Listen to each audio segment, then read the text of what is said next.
I have arrived. What's up, Meta Nerds? This video is going to pull from every resource available over the decades to completely understand the TIE Advanced X1. In the early years of the Galactic Empire, Imperial engineers were trying to overcome the limitations of the standard TIE LN space superiority fighter, what we know as the Common TIE Fighter. This ambitious prototype starfighter was developed by Sinar Fleet Systems with direct input from Sith Lord Darth Vader. Vader was also the Empire's top pilot, and he approached Sinar's chief designer Wraith Sinar with specifications for a new craft that could serve as his personal vessel, one with greater range, survivability, and more firepower than ordinary TIEs. Sinar had already been experimenting with improved models. An earlier prototype known as the TIE Advanced V1 had tested this novel bent wing design and other enhancements. And while the V1 was promising, it did have shortcomings. Its small wing generators couldn't power all systems without extra fuel, and several units were lost in rebel engagements. All of this came together to prevent it from reaching mass production, but the lessons learned set the stage for Vader's new fighter. Around 4 years before the Battle of Yavin, Sinar delivered on Vader's request. Imperial Navy analysts immediately saw this craft as a potential next-generation TIE, and even Rebel intelligence was reporting that this would be the replacement for the standard TIE fighter, incorporating the latest technologies to address the TIE LN's weaknesses. It was the first of the TIE series equipped with both a hyperdrive and deflector shields, meaning it could travel across the galaxy independently and keep that pilot alive. As Rebel attacks are taking an increased toll, being able to survive engagements and escape, we see that the Empire is starting to turn away from this philosophy of TIE pilots as being disposable. And so combined with that long-range capability, the Advanced X1 was ideal for elite pilots on special missions, from hunting Rebel cell leaders to serving as the personal mount of high-ranking Imperial agents, doing things that the standard simple TIE could not. The most obvious visual difference is the curved bent solar array panels. These are evoking older Sinar designs like the Scimitar-class Star Courier and the double-hull TIE SA bomber. These panels are angled inward rather than flat, increasing the surface area available for solar energy collection while reducing the craft's profile. So this bent wing design gave it slightly more power for its systems and made it harder to hit side-on compared to the large, flat, hexagonal wings of a regular TIE. And the fighter's fuselage was also an original space frame, not just a modified TIE cockpit. It featured an elongated rear section housing additional equipment and a reinforced Durasteel alloy hull, which combined with that shield generator really went a long way for survivability. Vader even requested a custom cockpit layout to accommodate his armored suit. Showing how intimately he was working with the designers, his is truly a tailor-made prototype. Despite all the advancements, it still remains relatively compact, measuring 5.8 meters in length, 6.2 meters wide, and 3.8 meters tall, so 19 by 20 by 12.5 feet. This puts it in the same class as the standard TIE fighter, though the X1's elongated rear and curved wings give it a bulkier appearance, and is being propelled by a pair of Sinar Fleet Systems PS 5.6 twin-ion engines, which were an upgraded model of the standard LN, providing more thrust. This meant that in space, the X1's acceleration was an incredible 4,150 G, and it had a sublight speed rated at 105 megalight units, a slight edge over the TIE. While in atmosphere, this larger size with the slightly faster engines does make it break even with the TIE LN, as both are 1,200 kilometers per hour, about 745 miles per hour in atmosphere. Much of the extra power was diverted into the shields and other equipment, and so that's why its speed and maneuverability were only slightly improved over the stock TIE fighters. It was said to have a larger turn radius, but was more stable at high velocity and in complex maneuvers. A really useful trick, and one has to wonder if the Anakin Ghost in the Machine of Vader may have influenced Sinar in this design, but it's noted to be exceptionally well at sustaining rolling turns, in other words spinning, and was especially good at flying backwards, both of which are said to be things that the TIE fighter just cannot do. Its hyperdrive was a Class 4, and it had a small navicomputer limited to 10 pre-programmed jumps. This gave Imperial commanders the option to deploy the fighter independent of carriers, a dramatic change from the strictly short-range role of earlier TIEs, meaning you didn't have to have an Imperial Star Destroyer appear in a system and then deploy the TIE fighters. This thing could just pop out of the blue void of hyperspace on its own. And really reflecting its prototype origins, the shield was also an experimental new design, a stabilizing field projected by a super magnet in the rear, which helped the ship balance the shield energy, and pairs of projector bars around the craft emitted the deflector fields. In ways, it is very similar to most other ships, but this slightly different design, while expected to give some edge, was a real headache for technicians, and even Vader himself was known to have to do last-minute tuning of the shield emitters before several missions. But that cuts both ways. The fact that Vader didn't lose his cool and just destroy this with his force powers, or slice through it with his saber, meant that it was worth maintaining. Even if far more annoying and labor-intensive, the X-1's shields really were a bit better, a true next-generation tech. And then of course there's the armament. It keeps the twin laser cannons of the predecessor, but upgrades them to heavy LS 9.3 laser cannons on fixed forward mounts. These cannons packed a stronger punch than the light guns on the TIE LN, and so you get a great synergy that it can pop out of hyperspace on its own, use its better evasive powers, its shield and better armor, to stay alive and deliver heavy laser cannon impacts, survive the battle and escape through hyperspace. Really turning the hit-and-run tactics against the rebels for once. And the biggest show here is the warhead launcher. Usually a cluster missile launcher mounted under the forward hull. It could carry up to 20 cluster missiles in its magazine, and so the destructive output here is incredible. From heavy laser cannons to 20 cluster missiles, it could take out capital ships, all the way down to strafing tightly grouped enemy fighters on ground. And every pull of the trigger was incredibly accurate with the Glucon CRX-9 advanced targeting computer. This target acquisition system was reportedly more sophisticated than that of ordinary fighters and was calibrated to counteract the heavy jamming used by Rebel craft. Though again here, we're seeing that prototype issue creep up, that there were reports that pilots had to frequently adjust the targeting settings in combat in order to get the most use out of it. But again, the people complaining about it are saying that it's worth it. All the pilots that flew it seemed to love it. It was also just more comfortable. The cockpit was pressurized and had life support systems for extended missions, and carried consumables for up to 5 days of operation. Though when they did expect to see combat, they usually still wore the sealed flight suit and helmet as a precaution, just in case they did take on damage, and they had that ejector seat for emergency escapes. While a lowly TIE LN pilot might be left to die in the void of space, the advanced X-1 pilots were a higher quality, more useful to the Empire, and so there was a better chance that there might be someone coming to rescue them. Though of course, all this tech comes with a cost. They come in at 160,000 credits, nearly 3 times the cost of a basic TIE, and also the maintenance is more frequent and more expensive. But sadly, as incredible as it is, that cost really does seem to have held it back. The Tarkin doctrine was still going strong, and because a city could be terrorized by a single TIE, having more TIEs spread out across the entire Empire, making sure the citizens saw one frequently and were scared into obedience, that was still seen as more valuable than the advanced X-1 and all of its mission-specific benefits. Overall, the Empire still wanted to just pump out as many cheap TIEs as possible. But at least a sort of middle ground was reached. They saw that there was some value in making some next-gen, limited runs of new prototype TIEs. The V1 had sort of previously proven this, but their lack of shielding really held them back. The X-1 was essentially an improved, full-scale realization of the V1's ideas, having larger wings with a higher capacity, stronger reactor, and room to incorporate shields and a navicomputer, being a true next-gen upgrade to the TIE LN, not just the sort of different wings of the V1. The X-1 would most directly lead to the creation of the TIE IN, or TIE Interceptor, which did become the Empire's go-to elite fighter in the years after the X-1.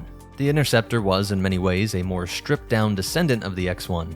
They removed the expensive hyperdrive and shield systems, but did retain aerodynamic improvements and added firepower, going up to 4 laser cannons, with 1 on each of the wingtips, and those wings also being angled. The Interceptors did prove to be extremely fast and lethal, but they still relied on overwhelming numbers and were still tied to the larger support system. They had to be deployed locally via a Star Destroyer. Perhaps the true descendants of the TIE Advanced, produced by various Imperial think tanks, are the TIE Avenger and TIE Defender. The Avenger is a shielded, hyperdrive-equipped fighter that improves on the X-1's speed and maneuverability, made it leaner and stronger, adding solar strakes on the wing panels for better power distribution, and refining of the frame for agility. But the Avenger was even more rare, showing that the Imperial will was just not there to produce this kind of next-gen TIE.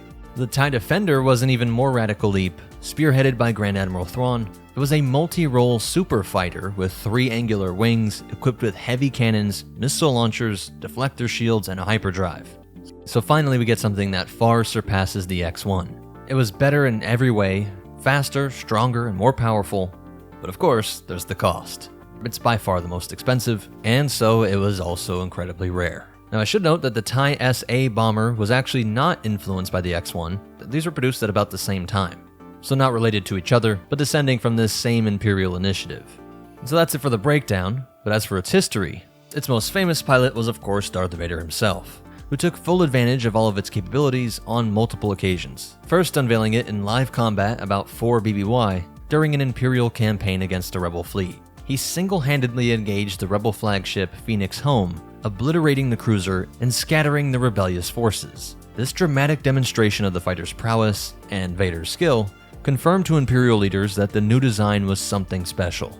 And Vader continued to use the X-1 as his personal starfighter in the following years. He piloted it to the Sith temple world of Malachor to confront former Jedi Ahsoka Tano, and traveling to this far-off world would be impossible with most other ties, and it earned its legendary status during the Battle of Yavin, the climactic battle in which the Rebel Alliance struck the first Death Star. Vader launched in his custom X-1 to reinforce the Death Star's TIE squadrons, using his superior speed and targeting to pick off Rebel starfighters one by one. The shields proved their worth, and Vader shot down several Rebel ships, including X-Wings, and none of the Alliance pilots could land a lethal shot on this nimble and hardy craft. The Dark Lord nearly turned the tide of battle, only in that last minute when the Millennium Falcon swooped in and fired on Vader's group, causing one of Vader's TIE wingmen to panic, and Vader's X-1 was accidentally struck by his wingman's fighter, damaging its solar panels and sending Vader spinning off into space. This would have the unintended effect of making sure Vader survived the destruction of the Death Star, and though the ship was crippled, its sturdy construction and Vader's expert piloting kept it from crashing into anything else, and it drifted away from Yavin along with debris from the battle. Imperial recovery teams later revived Vader and recovered the wrecked X-1, being picked up by an Imperial Gazanti-class cruiser, with officers Sienna Ree and Barisa Sai managed to locate and rescue Vader amidst all the wreckage. The Dark Lord's survival and the salvage of his unique fighter became an Imperial propaganda point. Of course, within Imperial circles, this major Imperial defeat was not advertised to much of the population, but being the sole survivor of this battle seemed to show the craft's reliability. Many in the Imperial Navy used this to push for full-scale deployment of the X-1, and Sidearm Fleet Systems was excited to present this all to the top brass, but ultimately it just came down to the cost. Even with this propaganda push, the Empire actually cancelled some large orders for the advanced X-1, and the logic was actually pretty surprising.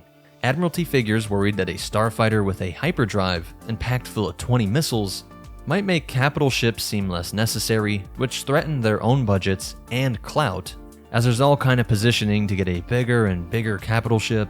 What class of ship do you command was the first thing that came to mind when judging one of their peers. But also there was the fear that giving every pilot the independent jump capability could lead to more defections in the wake of the Death Star's destruction.